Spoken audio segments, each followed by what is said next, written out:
Salam, değerli izləyicilər. İndi sizə Dövlət İmtahan Mərkəzinin nəşr etdiyi 20 sınav 1-ci qrup test toplusundan növbəti 13-cü sınavın izahatını verəcəm.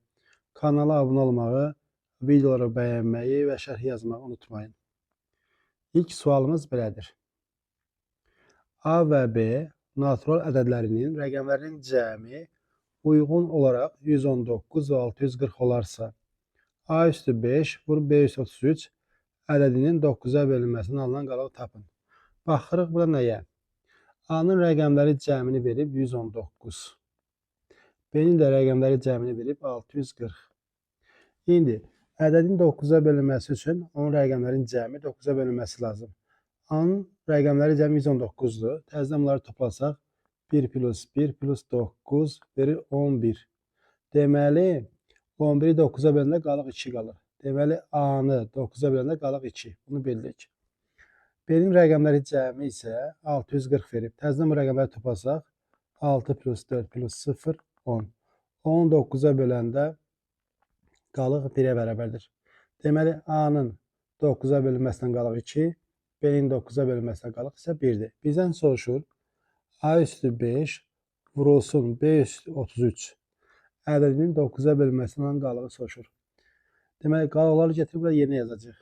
Deməli, 2 üstü 5 vur 1 üstü 3.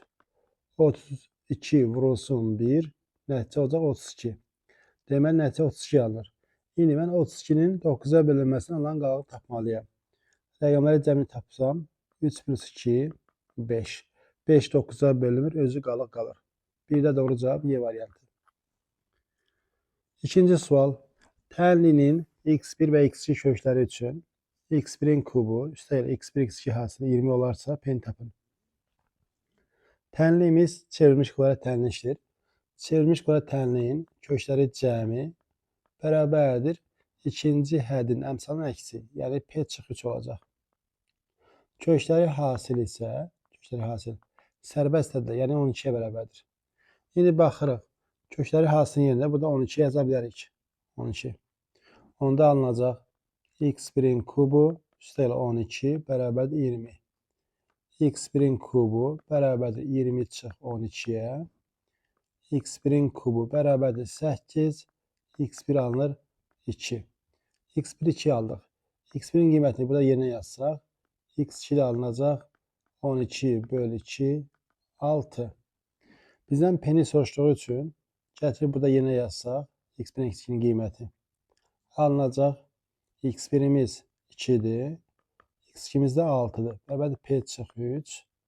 8 bərabərdir p çıx 3-ə. P də bərabərdir 8 plus 3. P olacaq 11. Yəni doğru cavab 11. Yəni A variantı. 2-də doğru cavab A variantı. Üçüncü sual. Deməli, bizə iki kompleks ədədin bərabərliyi verilib. M çıx n fərqini tapın. Əvvəlcə sol tərəfi sağlaşdırmalıyıq. Sürətə baxırıq. Sürət 4x kvadrat üstəgəl 25. Bunu belə yazıram. 4x kvadrat çıxılsın 25 i kvadrat yaza bilərəm. I kvadrat mənfi 1 olduğu üçün bu şəkildə yaza bilərik. Bu da bərabərdir. 4x kvadrat bizə verir 2x-in kvadratı. Çıxılsın 25i kvadrat bizə verir 5i-nin kvadratı. Bu da bərabərdir 2x çıx 5i vurulsun 2x plus 5i. Gətirib sürətdə yerinə yazırıq. 2x çıx 5i 2x plus 5i bölünsün məxrəc 2x plus 5i bərabərdir mx üstəgəl n çıx 2 vurulsun i-yə. İndi burada nəyə diqqət etmək lazımdır? 2x üstəgəl 5 ilə ixtisar gedəcək. Bunlar ixtisar gedir. Qalır 2x çıx 5i bərabərdir mx üstəgəl n çıx 2 vur i. İndi bu iki kompleks ədədin bir-birinə bərabər olması üçün həqiqi hissələri eyni olmalıdır, xəyali hissələrin əmsalları eyni olmalıdır. Həqiqi hissə 2x, mx. Deməli, m nədir? M 2-dir. Xəyali hissənin əmsalı. Burada n çıx 2-dir, burada isə mənfi 5-dir. Yazırıq n çıx 2 bərabərdir -5'ə, n alınır -3. Bizdən nə soruşur? M çıx n fərqi. M çıx n bərabərdir 2 çıx -3. Bu da 2 üstə gəl 3. Cavab olacaq 5.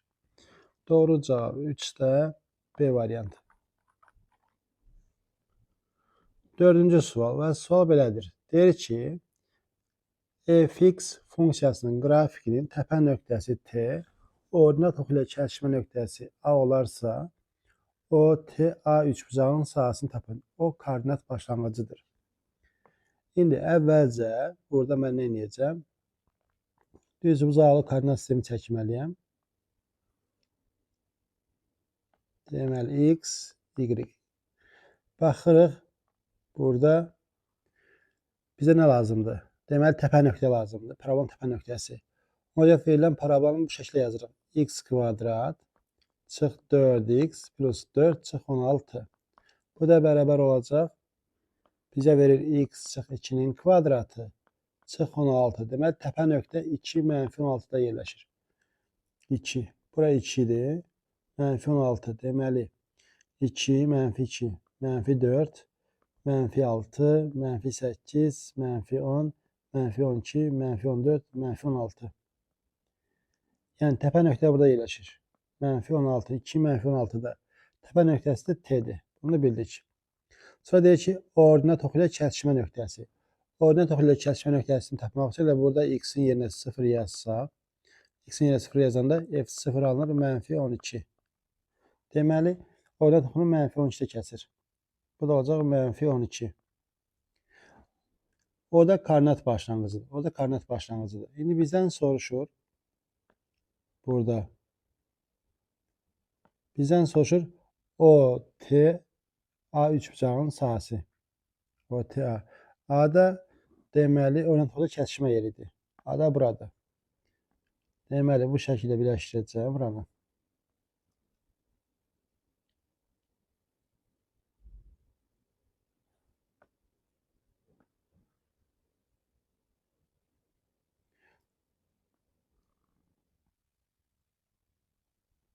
Məsələn, bizdən bu üçbucağın sahəsini soruşur. O, T, A üçbucağının sahəsini soruşur. Burada nəyə fikir vermək lazımdır? Baxırıq ki, O-a oturacaq verilib. Bu məsafə deməli 0-dan -12'nin fərqi 12 vahiddir. Bura 12'dir. İndi mənə lazımdır ki, O-a oturacağına çəkilmiş hündürlük.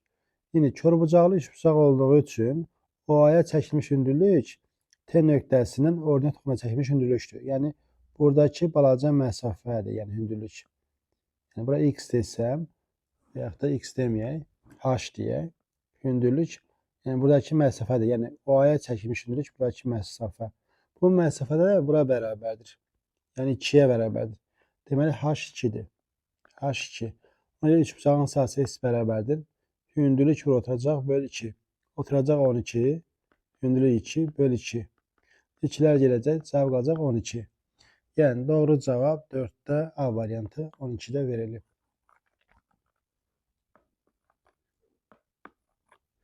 Növbəti sual, 5-ci sual. Bərabərsizliyin natural həllərin cəmini tapın. Bərabərsizliyin natural həllərin cəmini soruşur. Deməli, nə edəcəm? İlk ikisindən x kvadratını çıxardan mütərizə xaricinə. Qalır x çıx 40. Növbəti ikisində ortaq olan nə var? 3. 3'ü çıxardan mütərizə xaricinə. Qalır x çıx 40. x = 0. İndi baxıram, hər ikisində ortaq olan x çıx 40 var. Çıxardan mütərizə xaricinə x çıx 40'ı. Qalır x kvadrat üstə gəl 3. 0'dan kiçik. X kvadrat plus 3. X kvadrat plus 3. Ən azı 3'dür. Ona görə demək, bu hər zaman müsbətdir. Artıq bunu silə bilərik. Demək, yazırıq ki, x çıx 40. 0 olması lazım. Yəni, x 40'dan kiçik olması lazım. 40'dan kiçik natural həllərin cəmini soruşur. Yəni, bizdən soruşur 1 üstə gəl 2, üstə gəl 3, üstə gəl ən sonuncu 39. 1'dən n'ə qədər ədədlərin cəmi n vur n plus 1 böl 2'dir. Yəni, 39'a qədər olduğu üçün bunu belə yazacaq. 39 vur 39 plus 1 böl 2. Bu da bərabərdir. 39 vur 40 böl 2. 40 ilə 2 ixtisar gedəcək. Burada 1, burada 20. 20'ni 39'a vuranda 780. Yani doğru cevap 5'te D variantı. 780'e bərabərdir. 6-cı sual.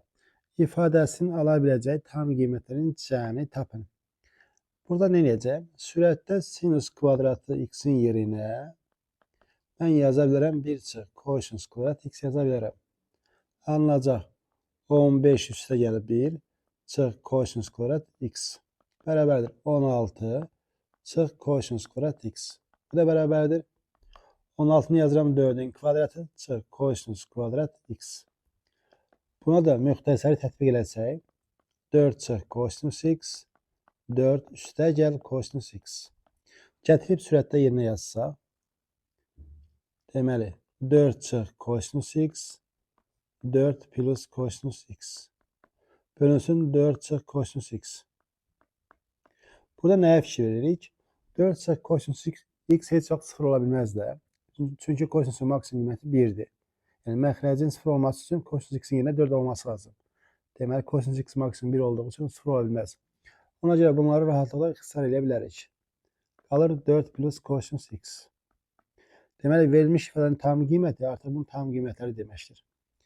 İndi biz bilirik ki kosinus x yerləşir 1 ilə -1 arasında. Hər tərəfə 4 əlavə eləsək -1 plus 4 kiçik bərabər 4 plus kosinus x o da kiçik bərabər 1 plus 4. Burada alınır 3. Burada alınır isə 5. Deməli bu ifadə 3 ilə 5 arasında yerləşir. Buradakı tam qiymətlər 3'dür, 4'dür, 5'dir. Bunların cəmini soruşur. Toplasaq cavab alınacaq 12. Doğru cavab 12, yəni 6'da A variantı. 7-ci sual. Tənliyini həll edin. Burada nə edəcək? Əvvəlcə mötərizələri açsaq alınır tangens kvadrat x üstə gəlir 2 tangens x kotangens x üstə gəl kotangens kvadrat x üstə gəl tangens kvadrat x çıx 2 tangens x kotangens x üstə gəl kotangens kvadrat x bərabər 4. Yine 2 tangens x kotangens x bunlar sıfıra gedəcək.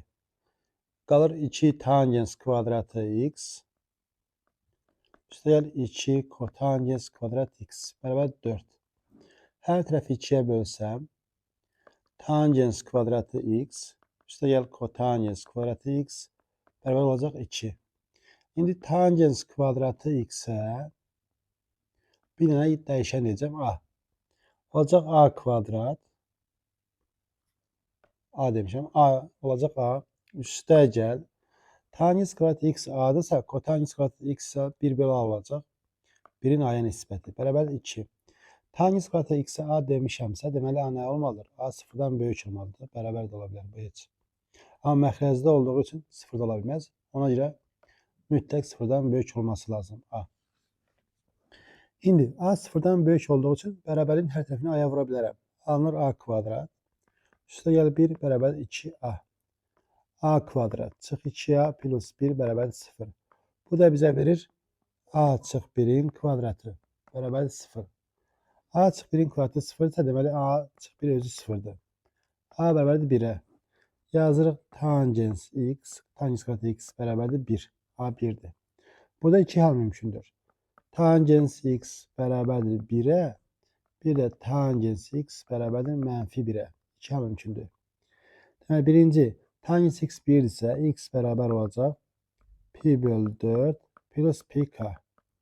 Tangens x -1 isə x bərabər olacaq -pi bölü 4 plus pi k. İndi bu iki həlli birləşdirsəm, bu 45 dərəcədir ilk həll. Bu da 135 dərəcədir də. Sonra burada 225 dərəcədir. Burada isə 315 dərəcədir. Baxırıq ki, elə birinci 45'i götürsəm, 45 götürsəm 90 üzərinə gələ hamısı alınacaq. Deməli, həll olacaq pi bölü 4 üstə gəl pi bölü 2 vur k olacaq. Yəni həllimiz bu şəkildə olacaq. Pi bölü 4 üstə gəl pi k bölü 2. Doğru cavab 7'də Y variantı. 8-ci sual. X plus 2 ədədinin x plus 2 faizi 0,4 olarsa x tapın.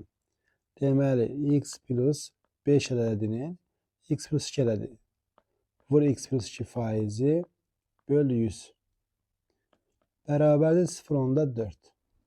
Deməli, sürətdən mütərizəni açsaq, x kvadrat üstəgəl 2x üstəgəl 5x üstəgəl 10 bərabərdir 40-a. X kvadrat üstəgəl 7x çıx 30 bərabər 0. Bunu da belə yazırıq. X plus 10 x çıx 3 bərabərdir 0. Hasil 0 isə ən azı biri 0-dır. Birincidən alınır x mənfi 10, ikinciden alınır x 3. Təbii ki, burada x mənfi 10 ola bilməz. Cavab nə olacaq? Cavab x 3. Doğru cavab. Əslində mənfi 10-da da problem yoxdur. Yox, faiz mənfi olacaq. Ona cavab nədir? Cavab ancaq x 3-dür. Doğru cavab A variantı. Növbəti sual. 9-cu sual. A kvadrat çıx 3A plus 1 bərabər 0 olarsa A kvadrat üstə gələ 1 bölü A kvadrat ifadəsinin qiymətini tapın. Nə edəcək? Verilən bərabərliyin hər bir tərəfini A-ya böləcəm. A-ya böləndə təbii ki, A sıfırdan fərqlidir. A-ya böləndə alınır A çıx 3 plus 1 bölü A bərabərdir 0. Burada alınır ki, A üstə gələ 1 bölünsün A bərabərdir 3-ə. Bizdən soruşur A kvadrat üstə gələ 1 bölü A kvadrat nəyə bərabərdir? Bunu yazırıq. A üstə gələ 1 bölü A-nın kvadratı çıx hasillərin 2 misli. Hasilləri 1 ilir, 2 misli də 2. Yerinə yazsaq A plus 1 bölü A 3'dür. 3'ün kvadratı çıx 2. 9 çıx 2 cavab olacaq 7. Doğru cavab 9'da C variantı. 10-cu sual. Bərabərsini həll edin. Buradan nəyə baxırıq? Modulu 28-dən kiçik olan ədədlər mənfi 28 ilə müsbət 28 arasında yerləşməlidir. Hər tərəfinin üzərinə 4 gəlsə, alınır mənfi 24, kiçikdir 2 üstü x, o da kiçikdir 32-dən. Biz bilirik ki, üstü funksiya həmişə sıfırdan böyükdür. Ona görə də biz burada artıq yaza bilərik ki, 0 kiçikdir 2 üstü x, o da kiçikdir 32-dən. Artıq sol tərəfə ehtiyac yoxdur. Yazıram 2 üstü x kiçikdir 32-dən, 2 üstü x kiçikdir 2 üstü 5-dən, əsas 2-dir. Birdən böyük olduğu üçün işarə dəyişməz. Yazırıq x 5-dən kiçik. X 5-dən kiçikdirsə, deməli mənfi sonsuzdan 5-ə kimi olacaq həll. Doğru cavab olacaq onda A variantı. 11-ci sual. Bir zər ardıcıl olaraq 3 dəfə atılır. Birinci dəfə cütlədin, ikinci dəfə sadələdin, üçüncü dəfə 4 və ya 5 ədədin düşməsi hadisəsinin ehtimalı tapın. Əvvəlcə əlverişli hallara yazaq. Birinci dəfə üçün əlverişli hallar cütləddir. Əlverişli hallar 2-dir, 4-dür, 6-dır. İkinci üçün əlverişli hallar olacaq. İkinci dəfə sadə ədəd. Sadə ədəd dediyi üçün 2-dir, 3-dür, 5-dir. Üçüncü dəfə deyir ki 4 və ya 5. Yəni burada da əlverişli hallar 4-dən 5 olacaq. 4-dən 5. İndi hadisənin ehtimalını soruşur. Birinci olacaq 6'da 3 ehtimal. 6'da 3 ehtimal. İkincisi də 6'da 3 ehtimal olacaq. Üçüncüsü olacaq 6'da 2 ehtimal. Çünki bir zərdə 600 var. 600 var. Ona görə məxrəcdə bütün halların sayı 6 yazırıq. Hadisənin ehtimalı olacaq. Deməli, bu 2'də 1, bura 2'də 1, bura isə 3'də 1'dir. Hadisənin ehtimalı olacaq 2'də 1 vur 2'də 1, vur 3'də 1. Olacaq neçə? 12'də 1. Doğru cavab 11'də B variantı. 12-ci sual. Limit x2'ye yaxınlaşır. Verilən ifadanın limitini soruşur. X-in yerine 2 yazanda sürətlə məxrəcdə 0'a gedir. Ya törəməsini tapmalıyıq, ya da sürətlə məxrəcin qoşmasına vurmalıyıq. Yəni, limit x 2'ye yaxınlaşır. Nə edəcəm? Sürətin ayrıca törəməsi tapacam. Kök altında x plus 14 çıx 4'ün törəməsi bölünsün x çıx 2'nin törəməsi bərabərdir. Limit x yaxınlaşır 2-yə. Sürətin törənməsi. Fərqinin törənməsi törənmələrin fərqinə bərabərdir. Birincinin törənməsi bizə verəcək 1 bölünsün 2 kök altında x plus 14. 14. Çıx 4-ün törənməsi 0. Məxrəcin törənməsi. X-in törənməsi 1, 2-in törənməsi də 0. Və alınır burada limit x 2-yə yaxınlaşır. Alınır 1 bölünsün 2 kök altında x plus 14. İndi x-in yenə 2 yazsaq 1 bölünsün 2 kök altında 2 plus 14. Bu da bərabərdir. 1 bölünsün 2 kök altında 16. 1 bölünsün 2 vurulsun. Kökdən 16'dan 4 çıxır. Bu da olacaq 8'də 1. 2 4 8. 12'də D variantı. Növbəti sualımız 13-cü sual. Fx bərabər kökdə x funksiyasının qrafikinə apsisi x0 bərabər 4 nöqtəsində çəkilən toxunan apsisini hansı nöqtədə kəsər? İndi əvvəlcə qrafik çəkək.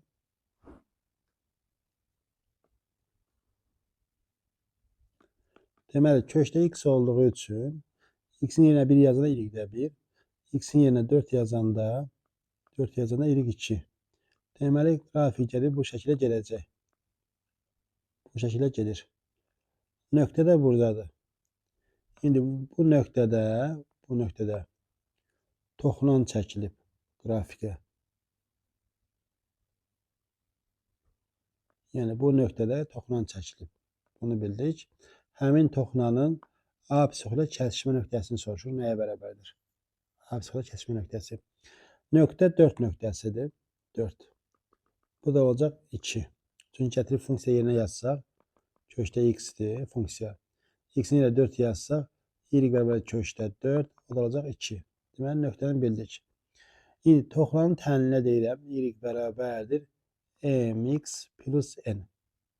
Biz bilirik ki, əgər qrafikə toxunan çəkilibsə, toxuma nöqtəsində funksiyanın törəməsi, yəni bu verilən funksiyanın törəməsi, əyrinin törəməsi, belə deyək.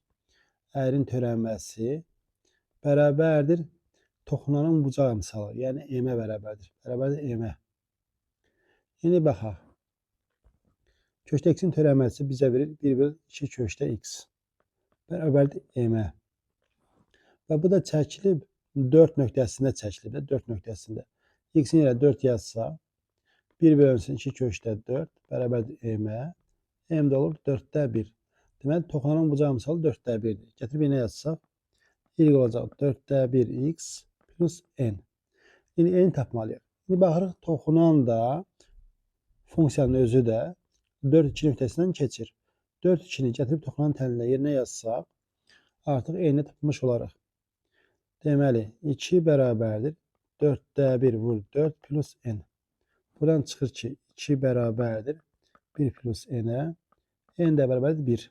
Deməli, tənlinin ümumi forması y bərabər 4'də 1x plus 1. İndi bizdən soruşur ki, toxunun apsisini hansı nöqtədə kəsir? Apsisini kəsirsə, demək, ordinatı 0'dır. 0 bərabər 4'də 1x plus 1'ə, 4'də 1x bərabərdir mənfi 1, x olacaq mənfi 4. Deməli, mənfi 4 0'da kəsir. Doğru cavab 13'də A variantı. Mənfi 4, 0. Keçirik 14-cü sual. İntegralı tapın. Əvvəlcə sadələşdirməliyik bu integralları. Birinci integral ifadəyə baxaq. Sürətdə x çıxarsan mütərizə xaricinə x çıx 3 qalır. Bölünsün x çıx 3. Bunlar ixtisar gələcək və x qalacaq. İkincidə sürətdə 2-ni çıxarsan mütərizə xaricinə x çıx 3 bölünsün x çıx 3. Bunlar ixtisar gedir, 2 qalır. Gətirib yerinə yazsam, integral x dx çıxılsın 2 dx. Bu da bərabərdir. Bir integralın altına yaza bilərik. İntegral x çıx 2 dx bərabərdir. X-in integralı bizə verəcək x kvadratı bölü 2. Sabitin integralı sabit vur x, yəni 2x plus c. Yəni cavabımız bu şəkildə olacaq. Doğru cavab da A variantında verilib. 15-ci sual. 684-dən kiçik bütün natural ədədlərdən 4-ə bölünənlər A çoxluğu. Deməli, A çoxluğu 4-ə bölünənlərdir. Bunu bildik. 5-ə bölünənlər B çoxluğunu əmələ gətirir. Deməli, B çoxluğu 5-ə bölünənlərdir. İndi bizdən soruşur bunların kəsişməsi. A ilə B-nin kəsişməsi, 4-dən 5-in əkəbi 20. Yəni, A ilə B-nin kəsişməsi 20-yə bölünən ədədlərdən təşkil olunacaq. 684-dən kiçik 20-yə bölünən neçə ədəd var, onu tapmalıyıq. 684-ü 20-yə bölsəm bəs eləyəcək. 684-ü 20-yə böləndə düşür 34 dəfə. 34. 680, burada qalır 4. Deməli, A ilə B-nin kəsişməsi element sayısı olacaq 34. Doğru cavab 15-də Y variantı. 16-cı sual. Ədədinin tam hissəsini tapın. Əvvəlcə nə etməliyik? Bu ifadəni sadələşdirməliyik. Yazırıq 9 üstəgəl. 4 kökdə 5 belə yazıram. 2 kök altında 20 şəklində yazıram. 2 kökdə 20. Üstəgəl. Digərində yazıram kök altında 9 çıx 2 kökdə 20. Bu bərabərdir. Baxırıq. Birinci kök altı ifadə bizə verir kökdə 4 ilə kökdə 5-in cəminin kvadratı. İkincisi də onların fərqinin kvadratı. Kökdə 4 çıx kökdə 5-in fərqinin kvadratı. Bu da bərabərdir. Kökün dərəcəsi 2-dir, qüvvət də 2-dir. Onlar ixtisar edir və modul çıxır. Kökdə 4 plus kökdə 5. Üstə gəl. Modul kökdə 4 çıx kökdə 5. İndi bura müsbətdir, bura mənfidir. Müsbət olan yer olduğu kimi çıxır. Kökdə 4 plus kökdə 5. Mənfi olan hissə isə yer dəyişib çıxır. Plus kökdə 5 çıx kökdə 4. Bunlar islah olunacaq. Alınır 2 kökdə 5. Bu da bərabərdir. 2-ni də içəri atsaq kökdə 20 olacaq. Kökdə 20. Deməli, A bərabərdir kökdə 20-yə. Kökdə 20-yə. Bizdən tam hissəni soruşur. Biz bilirik ki, kökdə 20 harada yerləşir? Kökdə 25 ilə kökdə 16 arasında yerləşir. Kökdə 16 4 deməkdir. Kökdə 25 isə 5 deməkdir. Deməli, A ədədi yerləşir 4-dən 5 arasında. Ona görə A-nın tam hissəsi olacaq 4. Doğru cavab 16-da C variantı. 17-ci sual. Deyir, çoxhəllisinin standart şəklində yazışında sərbəst həddi 15, əmsalları cəmi isə -2 olarsa AB hassını tapın. Sərbəst hədd, yəni 5B ilə ibridin hasilini alacaq. Yəni sərbəst həddin hasilini alacaq. Yəni 5B-ni mən 1-ə vursam, beləcə bizə 15. Deməli, B neçədir? B 3-dür. Yəni vurub açmaq ehtiyac yoxdur. Əmsalların cəmi -2. Çoxhəllinin əmsallarının cəmi tapmaq üçün dəyişənlərin yerinə 1 yazmaq lazımdır. İndi burada A ilə B parametrdir. X dəyişəndir. X-in yerinə 1 yazsaq, 1 çıx 3A plus 5B Frosun X-in yerinə 1 yazanda 1 çıx 4 plus 1 bərabərdir. Əmsalları cəmi deyir -2. İndi baxaq. B 3-dür. B yenə 3 yazsaq burada. 1 çıx 3A üstəgəl 15 vurulsun -2 bərabərdir -2-yə. Deməli, bu hissə 1 çıx 3A üstəgəl 15 olmalıdır 1. Deməli, burada da çıxır ki 3A 15-ə bərabərdir. A bərabər olacaq 5. A-nı tapdıq 5. A 5-dir, B də 3-dür. AB hassını soruşur. 5 dəfə 3 nəticə olacaq 15. Yəni doğru cavab burada 15-ə bərabərdir. 18-ci sual. Və sual belədir. Oturacağının sahəsi 30 olan SABCDY düzgün 5 bucaqlı piramidasında SO hündürlüyü 8-dir.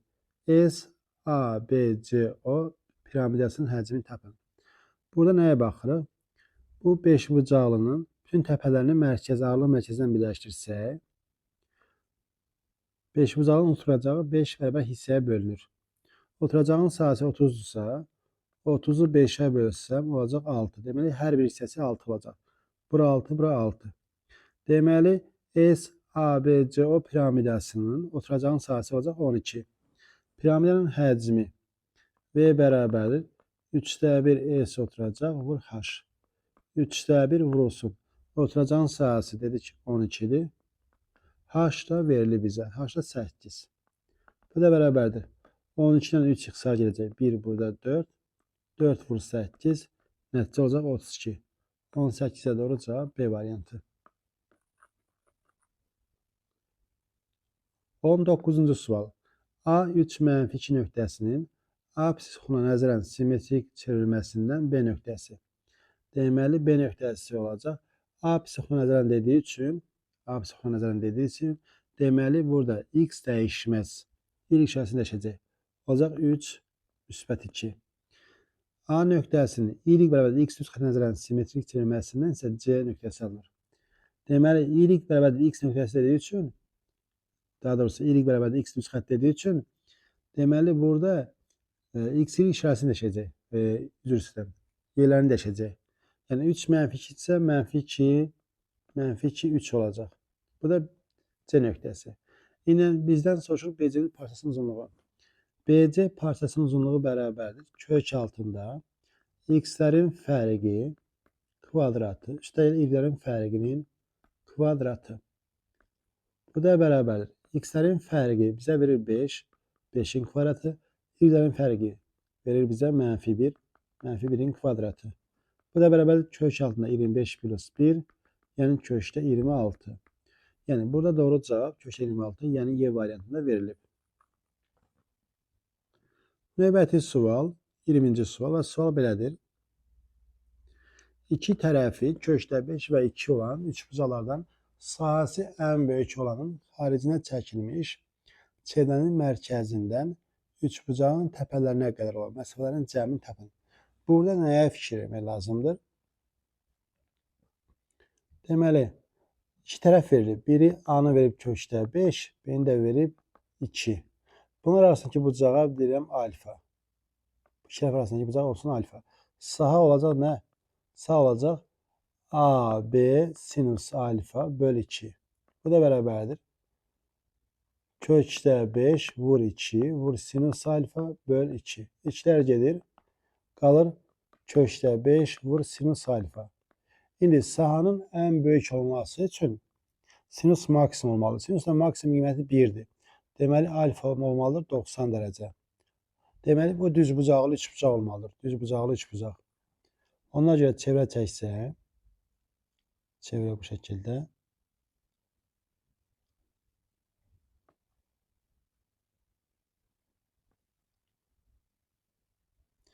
Bu olacaq düzbucaqlı üçbucaq.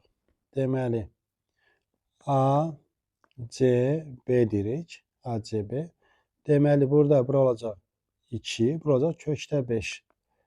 Kökdə 5. Düzbucaqlı üçbucaq olduğu üçün AB hipotenuz çevrənin diametrinə bərabərdir. İndi deyir ki, xaricdən çəkilmiş çevrənin mərkəzi. Xaricdən çəkilmiş çevrənin mərkəzi, baxın buradır, odur. Bura eğridir, burada eğridir. İndi çevrənin mərkəzindən üçbucağın təpələrinə qədər olan məsafələrin cəmi. Baxın, bu da eğridir.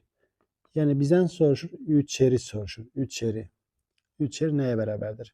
İndi biz Pifagor teoremi ilə diametri tapa bilərik. AB-ni tapa bilərik. AB-nin kvadratı bərabərdir 2'nin kvadratı plus kökdə 5'in kvadratı. 4 plus 5, 9. Deməli, AB 3'dür. AB 3'dürsə, deməli, R olacaq yarısı. 1,5. Bizə 3 R lazımdır. 3'ü də 1,5'ə vuranda cavab olacaq 4,5. Yəni, doğru cavab 20'də olacaq A variantı. 21-ci sual. Yan tərəfi 10, oturacağı 12 olan bərabəryanlı üçbucağın oturacağına çəkilmiş hündürlük ətrafında fırlanmasını alan cismin həcmini tapın. İndi bərabəryanlı üçbucaq çəkməliyik biz. Bu bərabəryanlı üçbucaqdır. Təpədən hündürlük çəkirəm. Yan tərəf 10. Oturacaq 12. Deməli, bura olacaq 6, bura olacaq 6. Pifagorun burası 8. İndi deyir ki, bu üçbucağın hündürlüyü ətrafında fırlanmasını alan cisim. Deməli, 8 ətrafında fırlanır. Konus salınacaq. Yəni, üçbucaq fırlanacaq, yerində qalacaq, konus salınacaq burada. Deməli, konus alındığı üçün hündürlüyü olacaq 8, Radius da olacaq 6. Həcmi soruşur. Konusun həcmi V bərabərdir. 3/1 E oturacaq, vur H. 3/1 vurulsun. Oturacağı dairədir. Sahəsi pi vur R kvadrat. R'də 6'dır. 6'nın kvadratı vur H'da 8. Şimdi pində 3 verib. 3/1 vur 3 vur 36 vur 8. 3'lər getdi. 8 dəfə 36 bizə verir 288. Yəni doğru cavab 21'də D variantı. 22-ci sual. A vektoru və B vektoru verib sıxlar hasillərini soruşur. Sıxlar hasillərini tapmaq üçün deməli sinus 12 dərəcəni vurmalıyam kosinus 78 dərəcəyə. Üzərinə gəlməliyəm. Kosinus 12 dərəcə vurulsun sinus 78 dərəcə. İndi kosinus 78 bizə verir sinus 12 dərəcəni verir. Sinus 78 bizə verir kosinus 12 dərəcə. Sinus 12 sinus 12 bizə verir sinus kvadrat 12 dərəcə. Üstə gəl. Kosinus 12 kosinus 12 bizə verir kosinus kvadrat 12 dərəcə.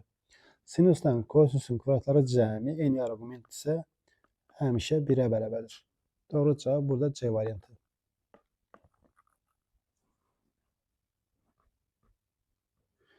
%23-cü sual və sual belədir. Perimetri 16/6 olan ABCD kvadratında bucaq MAD bərabərdir bucaq MCD, hər biri də 15 dərəcədir. Ayın parçasının uzunluğunu soruşur. Burada nəyə fikir veririk? Perimetr 4A'ya bərabərdir. 4A bərabərdir 16/6'ya. A bərabərdir 4/6. A 4/6'dır. Şimdi mən burada bunları birləşdirsəm, AC diagonal tapa bilərəm. Deməli, 4/6'nı mən köşdə 2'yə vursam, mənə verəcək AC-ni.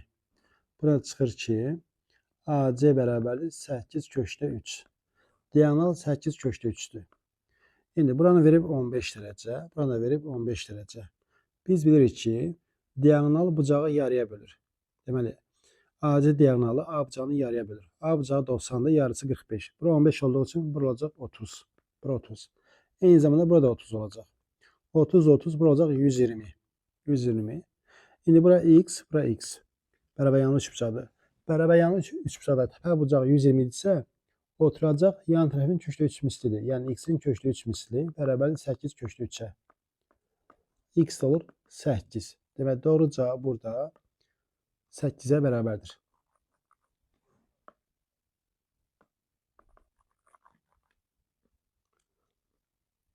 %24-cü sual və sual belədir. Bərabərliyini eyniyə çevirən M və N ədədlərin cəmini tapın. Burada nə edəcək? Hər bir kəsirdə, məxrəcdə 2 ilə, burada 2 ilə M-in yerində yaşayacaq, burada 3 ilə M-in yerində yaşayacaq, burada 4 ilə bu şəkildə davam edəcəm. Alınacaq loqaritm M əsasdan 2, loqaritm M əsasdan 3, loqaritm M əsasdan 4, üstə gəl loqaritm M əsasdan 15. Bu bərabərdir. Loqaritm M əsasdan bu bizə verir 2 vur 3 vur 4 vurulsun vur 15. Bunu da yaza bilərik loqaritm M əsasdan 15 faktorial yaza bilərik. Çünki 1 lazımdır. Bir də buraya əlavə eləsək, 1 vurulsun yazsaq 15 faktorial deməkdir bu. İndi sağ tərəfi də belə yazıram. Loqaritm 27 əsasdan, yəni 3'ün kubu əsasdan 2n çıx 3 faktorialın kubu. Bu da bərabərdir. Loqaritm 6 ifadənin qüvvəti sürətə gəlir. Əsasın qüvvəti isə məxrəcə gəlir. Qalır loqaritm 3 əsasdan 2n çıx 3 faktorial. Bunlar ixtisar gedəcək. Loqaritm 3 əsasdan 2n çıx 3 faktorial. Bərabər olacaq. Burada yazmayı aşağıdan yazaq. Loqaritm 3 əsasdan 2n çıx 3 faktorial bərabərdir loqaritm M əsasdan 15 faktorial. Deməli, M 3'tür. M 3'tür. N də olacaq 9. Çünki 2n çıx 3 15 olması lazım. M plus N cəmini soruşur. 3 plus 9 nəticə olacaq 12. Yəni doğru cavab burada 12'ye bərabərdir. Növbəti sualımız 25-ci sual. Ayın ədədi silsiləsinin ilkin həddinin ədədi ortası n plus 2 olarsa, A4, A5, A6 cəmini soruşur. Nəyə bərabərdir? İlk n hədin ədədi ortası. İlk n hədin ədədi ortasını tapmaq üçün onların cəmi lazımdır. Onların cəmi də SN-dir. SN. Onların cəmini, onların sayına bölsək, n-ə bölsək, bizə verəcək ədədi ortanı. Yəni n plus 2-ni verəcək. Buradan çıxır ki, SN bərabərdir n vurulsun n plus 2. Biz bilirik ki, ədədi silsilədə A1 bərabər nəyə? S1-ə. S1. Və yaxud da birbaşa da tapa bilərik əslində bunu. Birbaşa düzsünü tapa bilərik. Amma ehtiyac yoxdur. Belə yazaq. 1 vurulsun. 1 plus 2. Bu da olacaq 3. Eyni zamanda biz bilirik ki, S2 bərabərdir. S2 bərabərdir. A1 ilə A2-nin cəmi. A1 tapmışıq. 3. 3 də gəl A2 bərabərdir. İndi SN-də n-i yenə 2 yazsam 2 vurulsun 2 plus 2 olacaq. 3 də gəl A2 bərabər olacaq 8. A2 də olacaq 5. A2 5-dir. A1 də nədir? A1 də 3-dür. Baxırıq silsilə fərqi. D bərabər nəyə? D bərabərdir 2-yə. Yəni A2-nin A1-in fərqi. D-ni tapdıq 2. İndi eyni zamanda burada baxacağıq ki, A4 ilə 6-nın cəmi yerinə 2A5 yaza bilərik. 2A5. Bir də A5 burada var. Yəni bizə lazımdır 3A5. 3A5. A5-i tapsaq bəhs edir. A5 bərabərdir. A2 üstəgəl 3D. A2 5-dir. D də 2-dir. 3 vur 2. Bu da bərabər olacaq. 5 üstəgəl 6, 11. Bizdən də 3A5 lazımdır. 3A5, 3 vur 11, nəticə olacaq 33. Yəni doğru cavab burada 33-ə bərabərdir. 26-cı sual və sual belədir. 60 dərəcəli ikiyüzlü bucağın daxilinə götürülmüş M nöqtəsindən üzlərə endirilmiş perpendikularların oturacaqları arasındakı məsafə 5/3-dür. İndi deyir ki, bu perpendikularlar kongruent olarsa, M nöqtəsindən ikiyüzlü bucağın tilinə qədər olan məsafəni soruşur. İndi 60 dərəcəli ikiyüzlü bucaq deyir. 60 dərəcəli ikiyüzlü bucaq deyir. Bu olsun 60 dərəcəli ikiyüzlü bucaq. Hərdəsə belə bir şey olacaq. 60 dərəcə belə bir şey eləyək. İndi bunun daxilinə nöqtə götürülüb. Nöqtə. Bu nöqtədən tərəflərə qədər olan məsafəni verir bizə. Buradan bura qədər olan məsafə. Bir də bura qədər olan məsafə.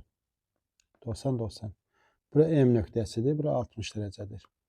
Bura deyirəm MN. Bura deyirəm MY. Bu da olsun K nöqtəsi. İndi deyir ki, M nöqtəsinə üzərə verilmiş perpendikularların oturacaqları arasındakı məsafə. Yəni bizdə verib MY məsafəsi verib. MY məsafəsini verib 5/3. Bunu bildik. 5/3. Bu perpendikular kongruent olarsa, deməli, deyir MN ilə MY kongruentdir. İndi burada nəyə baxırıq? Burada baxırıq ki, M-dən M-yə kongruentdir. Bura 60'dır. Bura 90, bura 90. Burada N, bucaq N, M-Y olacaq. 120 dərəcə olacaq. 120 dərəcə. 120 dərəcə olduğu üçün və burada bərabər yanlı üçbucaqdır. Bura mən X desəm, burada X-dir. X-in köşdə 3 misli, yəni yan tərəfinin köşdə 3 misli. Əgər təpə bucaq 120 isə, oturacağı verir. 5/3'ü verəcək. X alınacaq buradan 5. X tapdıq 5. İndi bizdən nə soruşur? MK məsafəsini soruşur. MK məsafəsi. İndi bura nəyə baxırıq? MN MY-yə bərabər olduğu üçün MK tənbölən olacaq. Deməli, bura olacaq 30 dərəcə. 30'un qarşısı X-dir. Bizdən 90'ın qarşısı, yəni 2X soruşur. X-imiz 5 olduğu üçün 2X də 2 və 5, 10. Yəni doğru cavab burada 26'da 10'a bərabərdir. 27-ci sual. Deyir ki, uyğunluğu müəyyən edin. Nə tək, nə də cüt funksiyadır. Bu birə aiddir. Çünki bu təkdir, bu da cütdür. Cəmləri heç birisi deyil. Qrafiki ordinat oxuna nəzərən simmetrikdir. Qrafik ordinat oxuna nəzərən simmetrikdirsə, bu cüt funksiyadır. Baxın, 3'ə B. X kubu tək funksiyadır. Amma modul X kubu isə olacaq cüt funksiya. A, B istifadə olundu. Qrafiki koordinat başlanğıcı nəzərən simmetrikdir. Qrafiki koordinat başlanğıcı nəzərən simmetrikdir. Bu 2'ye aiddir. 2'ye C tək funksiya olacaq. Koordinat başlanğıcı nəzərən simmetrik olacaq. Cüt funksiyadır. Tək funksiyadır. 2'ye aiddir. Deməli 1 A'dır. 2 C'yedir. 3 B'dedir. 28. sual. Mərkəzi O nöqtəsində olan iki konsentrik çevrənin əmələ gətirdiyi halqanın sahəsi 25 pi'dir. Böyük çevrənin AB vətəri kiçik çevrəyə M nöqtəsində toxunur. Bu vətərin uzunluğunu tapın. Deməli, burada nəyə baxmaq lazımdır? Burada. İndi O ilə M nöqtəsini birləşdirəcəm. Bu da kiçik çevrənin radiusu. O ilə B-ni birləşdirsəm, bu da böyük çevrənin radiusu olacaq. İndi halqanın sahəsi olacaq. Böyük dairənin sahəsindən çıxıram kiçik dairənin sahəsi. Pi R kvadratını çıxıram. Bu bərabər 25 pi. 25 pi. Buradan pi-ni çıxarsam mütərizə xaricində. Pi vur R kvadrat çıx R kvadrat. Bərabər 25 pi'yə. R kvadrat çıx R kvadrat bərabər 25'ə. Mən bura x desəm, o MB düzbucaqlı üçbucaqdır. X kvadratımız buradan bərabərdir. R kvadratının R kvadratının fərqi. Onda yerinə yazsam 25'də axı. X kvadrat bərabərdir 25'ə. X alınır 5. X tapdıq 5. Bizdən AB vətərin uzunluğunu soruşur. AB vətərin uzunluğu da 2x'dir. 2'ni 5'ə vursaq nəticə olacaq 10. Yəni doğru cavab burada 10'a bərabərdir. Bunun da hazır düsturu var, ehtiyac yoxdur. 29. Deyir ki, A qutusundan 3 ağ və 6 qara kürəcik var. A qutusunda ağ, bir də qara yazıram. Deməli, 3 ağ, 6 qara. B qutusunda 5 ağ, 4 qara kürəcik var. Qutuların hər ikisində eyni anda təsadüfən 2 kürəciyi neçə üsulla çıxartmaqla olar ki, 2 kürəciyi. Yəni, bunu demək istəyir ki, A qutusunda da 2 kürəcik götürəcəm, B qutusunda da 2 kürəcik götürəcəm. Eyni anda təsadüfən 2 kürəciyi neçə üsulla çıxartmaq olar ki, çıxarılan 4 kürəciyin 4'ü də eyni rəngdə olsun. Deməli, 4'ü eyni rəngdə. Yəni, ya hər ikisi ağ olmalı, ya da hər ikisi qara.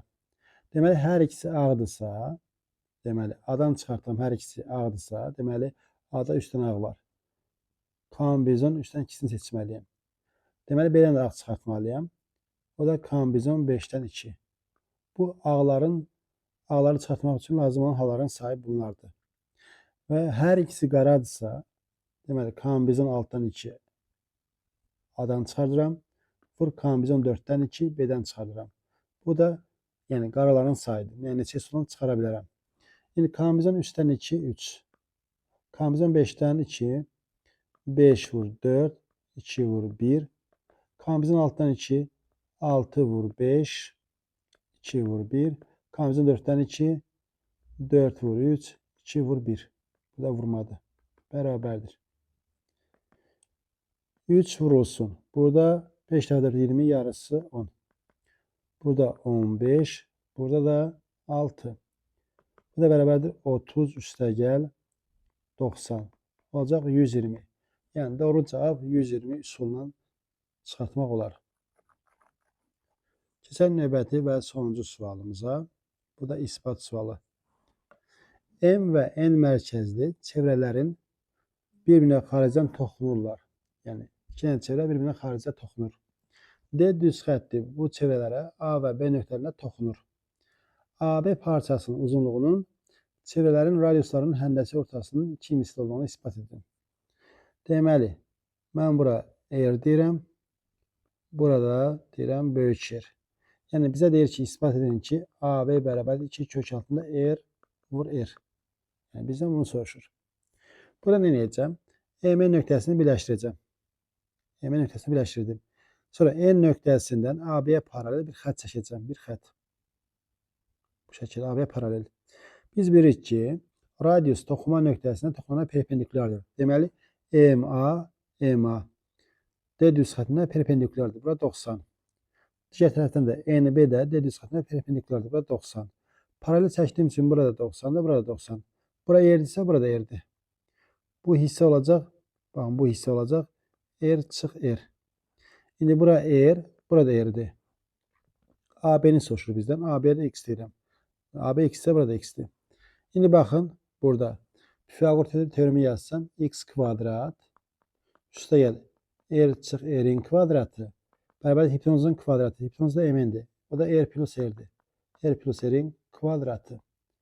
X kvadrat üstə gəl R kvadrat çıx 2 R üstə kiçik R kvadrat bərabərdir R kvadratı üstə 2 R üstə R kvadratı. Bunlar gedir. X kvadrat alınır 4 R. X alınır 2 kök altında R. İspat olundu. Bu da bunun ispatı. Soruların izahı bu qədər. Kanala abunə olmağı və videoları bəyənməyi unutmayın.